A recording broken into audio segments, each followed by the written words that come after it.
జీవితాల కోసం నేను ఏదైనా కూడా త్యాగం చేయడానికి పోతానన్నప్పుడు సాక్షాత్తు ఆయన తల్లి మానవ రూపముగా మనుషులుగా భూమి మీద వెలిచిన దేవుడు, ఆ వెలిచిన దేవుడు ఆ వెలుగును చూసి, ఆ మంచి మనసున్న దేవుడిని చూసి, సర్వోన్నతుడైన దేవుడి కుమారుడా నా ప్రేమమే నీకు ఎడగొడ ఉండడానికి అవకాశాలు లేకుండా చేస్తూ ఉన్నాం.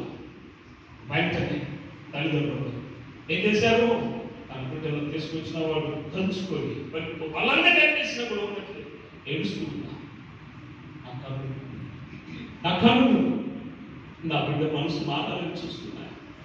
నా నా నా స్వరమంతా కూడా నా బిడ్డ క్షేమం కోసం మాట్లాడాలని, నేను ఉన్నన్ని రోజులు నా బిడ్డని బాధ చేయాలని తల్లిదండ్రులు కోరుకొని ఆలోచన చేసిన ప్రేమట సాక్షాత్తు దేవుడే వచ్చాడు. ఈరోజు ప్రభు వాక్కు మీ దగ్గరికి వచ్చిందండి. కారణం ఏంటి తెలుసా? నీ స్వరం మారాలి, నీ మనసు మారాలి, నీ నోటి నుంచి వస్తున్న వంటి మాట మారాలి. మాట మారకుండా, ఆలోచన మారకుండా అప్పుడు పాడిన పాటలు అలా పాడారు. నాకు స్వరము ఉన్నంత వరకు పాడలేదు నీ గీతము. పాడాను పాడకంటే రేపు పాడతాను, రేపు ఎప్పుడు పాడతాము? రేపు కూడా పాడాను. రేపు ఆటంకం వస్తుంది. పాడడానికి దేవుడు ఇచ్చినటువంటి ఆ సమయాన్ని ఎప్పుడైతే వాడుకుంటామో ఖచ్చితంగా నీ మీద దేవుడు చూసుకుంటుంది. నాకు స్వరము ఉన్నంత వరకు పాడలేదు నీ గీతము.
ఈరోజు దేవుని జ్ఞాపకం పరిచి అనేకమైన జ్ఞాపకాలు అనర్థాలు వింటూ ఉన్నాం, అనేకమైన పరిస్థితులు వింటున్నాం. ఒక్కొక్క కుటుంబంలో దేవుని ప్రేమ లేక, ఆ ప్రేమకు బదులు భయంకరమైన మాటలు వింటున్నాం.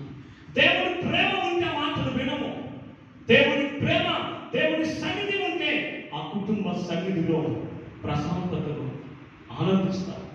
ఈ జ్ఞాపకం పోవడానికి, అనర్థాలు పోవడానికి ఎన్నో ఆలోచనతో ఎన్నో రోజులు వారి జీవితంలో, తల్లిదండ్రుల జీవితాలలో నిద్ర జాగరాలు లేక బిడ్డల నిమిత్తము ఆలోచన చేసి ఉండగా ఆయన రానే వచ్చాడు.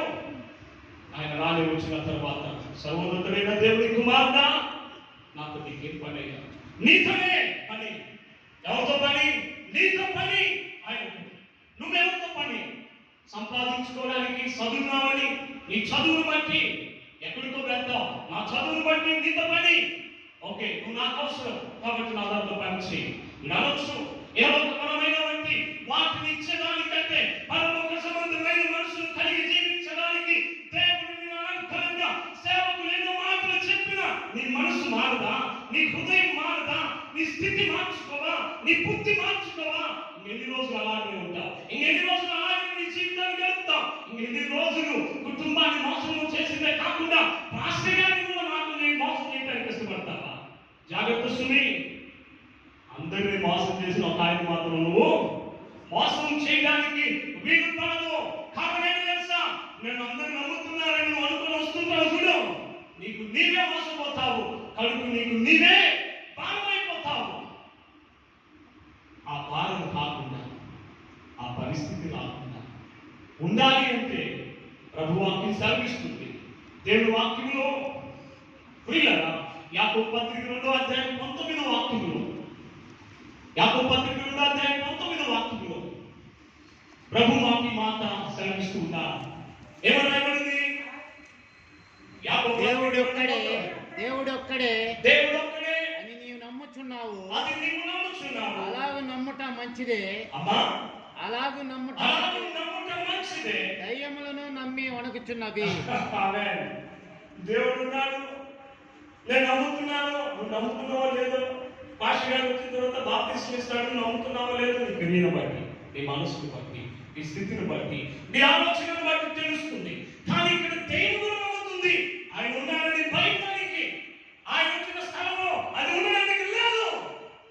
ఆయన మాట్లాడుతున్న దానికి ఉన్నటువంటి ప్రతి బలహీనత విడుదల చేసుకుని వెళ్ళిపోవాలి బయటికి. ఆ వెలుగు వస్తే చీకటి ఉండడానికి అవకాశాలే లేవు. ఆ వెలుగును నువ్వు ప్రేమిస్తే నీ జీవితంలో వెలిగించబడతావు. ఆ వెలిగించబడడానికే మొదటిగా బతుకులాడాను. నీవు నన్ను ఇక్కడ కూడా ఉంచకుండా చేస్తున్నావు. ఆ బతుకులాడుతున్నాను, నా జోలికి రావద్దే అన్నాడు. కానీ చివరిగా రాగానే ఏమంటున్నాడు తెలిసినా? ప్రభు చేసిన మంచి కార్యానికి ఎకపోలిలో ఉన్నటువంటి వాళ్ళందరూ ఈ సమాధిని వాసం చేసేవాడే, ఈ సమాధిని చుట్టూ తిరిగేవాడే. ఈరోజు అప్పుడు మనం చూస్తే